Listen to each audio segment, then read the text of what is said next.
ازدواجی تعلقات ہیں وہ بھی ثواب کا کام ہے. اچھا بعض اوقات خواتین اس معاملے میں شوہروں سے تعاون نہیں کرتی اور وہ سمجھتی ہیں کہ شاید یہ تو دنیا کا کام ہے اور ہم ذرا جا کے کوئی تلاوت کریں یا نفل پڑھیں اور ہم کو تہجد پڑھ لیں تو وہ زیادہ نیکی کا کام ہے، اور اس سے گھروں میں لڑائیاں پڑ جاتی. پھر شوہر کیا کہتے ہیں، اچھا تم درس پہ مت جانا، یہ وہاں سے تم سیکھ کے آئی ہو کہ صرف قرآن پڑھنا نیکی ہے اور شوہر کا حق دینا کوئی کام نہیں. ہاں؟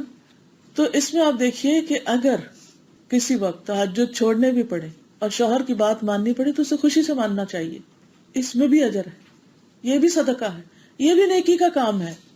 اب آپ دیکھیے کہ ہم جب کسی کو کھانا کھلاتے کسی بھوکے کا تو ہمیں اطمینان ہوتا ہے، ہم کہتے ہیں ہاں ہم نے اچھا کام کیا کہ کسی کی بھوک اور تکلیف میں کام آئے. تو مرد کی بھی ایک بھوک ہوتی ہے، اس کی بھی ایک ضرورت ہوتی، کیونکہ عام طور پر عورت میں بعض اوقات نہیں وہ اتنے جذبات ہوتے جو مرد میں ہوتے ہیں. تو ہم پھر کیا اسے بلیم کرنا شروع کر دیتی ہے، تو سیلفشنس ہے اور یہ تو ابیوز کرنا ہے اور معلوم نہیں کیسے کیسے الٹے سیدھے کانسیپٹ ہمارے اندر آ گئے. تو اگر ہمیں کسی کو کھانا کھلا کے خوشی ہوتی ہے تو شوہر کی بات ماننے میں بھی خوشی ہونی چاہیے، چاہے اپنا دل نہ بھی کر رہا ہو. اور کھانا پکانا کوئی آسان کام ہے؟ یا پکا کے لگانا اور کھلانا اور سنبھالنا اور سمیٹنا یہ بھی مشکل کام ہے، اس میں بھی تکلیف ہوتی ہے. سارا سارا دن کھڑے رہتے ہیں، اس میں جسم بھی دکھ جاتا ہے اور بھی کئی مشکلیں ہوتی ہیں. لیکن نیکی کا جب شوق ہوتا ہے تو ہم یہ بھی مشکل برداشت کر لیتے ہیں. تو اسی طرح اگر آپ کے ذہن میں یہ بات آ جائے گی کہ شوہر کی یہ بات ماننا سراسر نیکی ہے، صدقہ ہے اور اللہ سبحانہ تعالیٰ کو خوش کرنے والی بات ہے، اور اس کے برعکس انکار کرنا گناہگار ہونے والی بات ہے، تو پھر آپ پورے اطمینان کے ساتھ دوسرے کا ساتھ دیں گے احسان جتا کر نہیں. تو آپ صلی اللہ علیہ وسلم نے فرمایا وَفِي بُضْعِ أَحَدِكُمْ صَدَقَةٌ، یعنی آدمی جب اپنی اہلیہ کے پاس جائے تو وہ بھی صدقہ ہے. تو انہوں نے کہا یا رسول اللہ، ایک آدمی اپنی شہوت پوری کرتا ہے، سراسر دنیا کی بات، تو کیا اس میں بھی اجر ہے؟ تو یہ حقیقت کو سمجھنے کا ایک انداز ہے. اعتراض نہیں تھا کہ ہم تو نہیں مانتے یہ بھی کوئی صدقہ یا نیکی، وہ سب وجہ سمجھنا چاہتے تھے کہ کیسے. تو نبی صلی اللہ علیہ وسلم نے ان کے لیے وجہ بیان فرمائی کہ اگر وہی شخص حرام کو آئے تو کیا اس کو گناہ نہیں ہوگا؟ انہوں نے کہا ہوگا. آپ نے فرمایا اس طرح جب وہ حلال کو آئے گا تو اس کو اجر ہوگا، اور اگر حرام سے مستغنی ہوگا تو اسے حلال کی بنا پر اجر دیا جائے گا. اسے قیاس العکس کہا جاتا ہے کہ جب ایک چیز ثابت ہو جائے تو اس کی ضد بھی ثابت ہو جاتی. یعنی ایک کام کے کرنے میں اگر نیکی ہے تو نہ کرنے میں گناہ بھی ہوتا ہے بس، اور اگر ایک کام کے چھوڑنے میں ثواب ہے تو اس کا اپوزٹ کرنا ثواب کا.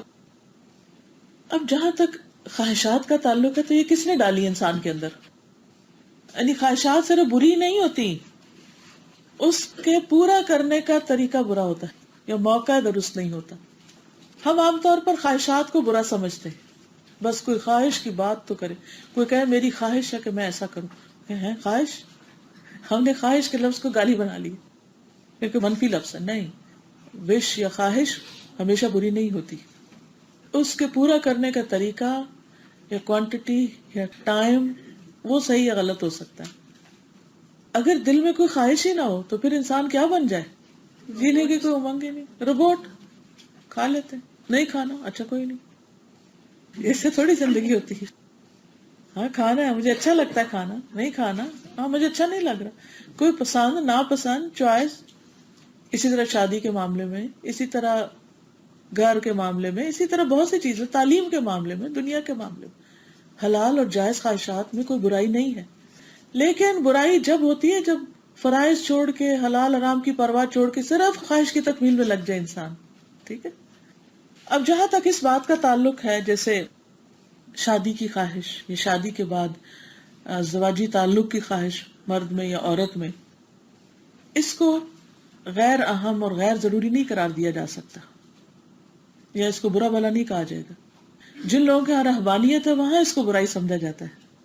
ہمارے دین میں یہ چیز عبادت ہے، اسی لیے اس کو ایک فطری دین کہا جاتا ہے، کیونکہ خواہشات اللہ نے رکھی، پھر ان کو پورا کرنے کے ذرائع بھی رکھے، طریقے بھی رکھے، اور اس میں صحیح اور غلط کو بھی بتا دیا ہے. اس لیے ان خواہشات کا، امنگوں کا دل میں ہونا ایک خوشی کے باعث بھی ہوتا ہے، انسان کو جوان رکھتا ہے، انسان کے اندر کچھ کرنے کا جذبہ رہتا ہے، لیکن ان کو چینلائز کرنا ضروری ہے. قرآن مجید میں سورت المؤمنون کے شروع میں اللہ سبحانہ وتعالی کامیاب ہونے والے مومنوں کی جو صفات بتاتے ہیں ان میں صرف عبادات نہیں بتاتے، بلکہ اس کے ساتھ ساتھ کیا ہے، وہ خواہش حلال اور جائز طریقے سے پوری کرتے ہیں، نماز میں عاجزی کرنے والے ہیں، خشوع اختیار کرنے والے ہیں، اور وہی جو لغو کاموں سے منہ موڑنے والے ہیں، اور وہی جو زکوٰۃ ادا کرنے والے ہیں، اور وہی جو اپنی شرم گاہوں کی حفاظت کرنے والے ہیں، مگر اپنی بیویوں یا ان عورتوں پر جن کے مالک ان کے دائیں ہاتھ بنے تو بلا شبہ وہ ملامت کیے ہوئے نہیں ہیں، یعنی خواہشات پوری کرنے والے حلال طریقے سے ملامت کیے ہوئے نہیں ہیں۔ پھر جو اس کے سوا تلاش کرے تو وہی لوگ حد سے بڑھنے والے ہیں، اور وہی جو اپنی امانتوں اور اپنے عہد کا لحاظ رکھنے والے ہیں، وہی جو اپنی نمازوں کی حفاظت کرتے ہیں، یہی لوگ ہیں جو وارث ہیں، جو فردوس کے وارث ہوں گے، وہ اس میں ہمیشہ رہنے والے ہیں۔ اس میں ذاتی عبادت بھی آتی ہے، لوگوں کے ساتھ عہد اور امانتیں معاملات بھی آتے ہیں، خواہشات بھی آتی ہیں، اور اس کے ساتھ ساتھ لغو اور فضول چیزوں سے پرہیز کرنا بھی آتا ہے، مال کے زکوٰۃ نکالنے والے بھی اور صدقہ خیرات کرنے والے بھی، یعنی پوری ان کی شخصیت ایک بہترین شخصیت ہوتی ہے جس میں فطرت کے تمام تقاضوں کا لحاظ رکھتے ہیں اور ہر چیز کو اپنی اپنی جگہ پر کرتے ہیں، ایک اعتدال ہوتا ہے ان کے اندر۔ مسند احمد کی روایت ہے، ابو ذر کہتے ہیں رسول اللہ صلی اللہ علیہ وسلم نے فرمایا تمہیں اپنی بیوی سے مباشرت پر بھی ثواب ملتا ہے۔ ابو ذر نے عرض کیا اپنی شہوت پوری کرنے میں مجھے کیسے اجر مل سکتا ہے؟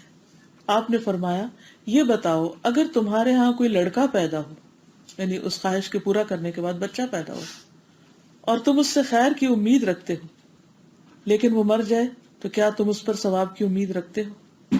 میں نے عرض کیا جی ہاں۔ یعنی آپ دیکھیے کہ خواہش پوری ہوئی، اس کے بعد اللہ نے بچہ دیا، بچہ بڑا نیک بنا، صدقہ جاریہ بنا، تو آپ دیکھیے کہ وہ جو خواہش اس نے پوری کی تھی اس کے نتیجے میں اس کے لیے نیکی کے اور دروازے کھل گئے نا۔ لیکن ایسا بھی ہوا کسی کے ساتھ کہ وہ بچہ اللہ نے واپس لے لیا، اب اس کے لیے وہ صدقہ جاریہ تو نہیں بنا لیکن صبر کا اجر بے پناہ بغیر حساب مل گیا اس کو۔ کسی صورت میں ناکام ہے وہ؟ کوئی بھی صورت ناکامی کی نہیں۔ کتنا خوبصورت ہے ہمارا دین۔ تو انہوں نے عرض کیا جی ہاں۔ آپ نے فرمایا کیا اسے تم نے پیدا کیا تھا؟ میں نے کہا نہیں، اللہ نے کیا۔ آپ نے پوچھا کیا تم نے اسے ہدایت دی تھی؟ میں نے کہا نہیں، بلکہ اللہ نے اسے ہدایت دی۔ آپ نے پوچھا کیا تم اسے رزق دیتے تھے؟ میں نے کہا نہیں، اللہ رزق دیتا تھا۔ آپ نے فرمایا اسی طرح اسے بھی حلال طریقے پر استعمال کرو اور حرام طریقے سے اجتناب کرو۔ اگر اللہ نے چاہا تو کسی کو زندگی دے دے گا، چاہا تو کسی کو موت دے دے گا، لیکن تمہیں اس پر ثواب ملے گا۔ یعنی ازدواجی تعلق قائم کرنا عین عبادت ہے، اور اس کے بعد کے جتنے بھی مرحلے ہیں، اولاد کا حاصل ہونا، اس کو پالنا پوسنا، اس کی تربیت کرنا اور اس کو نیک رستے پہ لگانا، اور اپنے پیچھے صدقہ جاریہ چھوڑ کے جانا، دعائیں کرنے والا چھوڑ کے جانا، یا پھر وہ زندگی میں فوت ہو جائے اپنے ہاتھوں سے اسے دفنا دے تو اس کے صبر پر ہی اجر پانا، یہ سب اجر و ثواب ہے۔ تو ہر چیز ایک دوسرے کے ساتھ کنیکٹڈ ہے۔ اصل چیز پھر کیا ہوئی آپ بتائیے؟ اصل کرنے کا کام کیا، یہ سوچنے کی بات کیا ہے؟ کام کریں تو نیت اچھی اور اللہ کی رضا کے لیے کریں، حلال طریقہ ہو، جائز ہو، اللہ کی حدود کا خیال ہو، یعنی نیکی کا کوئی بھی موقع ملے تو اس سے پورا فائدہ اٹھائیں۔ اور اس سے یہ بھی پتہ چلتا ہے کہ اسلام میں نیکی کا جو کانسیپٹ ہے وہ بہت وسیع ہے۔ ہم اسے اپنی تنگ نظری کی وجہ سے محدود کر دیتے ہیں کہ بس چند ریچولز کو نیکی بنایا ہوا اور باقی سارے کام دنیا والے ہیں، اور ان کو پھر خوب اللہ کی نافرمانی کے ساتھ کرتے ہیں۔ ہمارے دین میں سارا دن عبادت ہے اگر صحیح طریقے سے گزاریں، ہر وقت نیکیاں ہی کرتے چلے جائیں۔ تو مثبت سوچ، اچھی نیت، اچھا طریقہ، اچھا گول، اچھا انجام، یہ ضروری ہے، تو ہر چیز میں پھر خیر نظر آتی ہے انشاءاللہ۔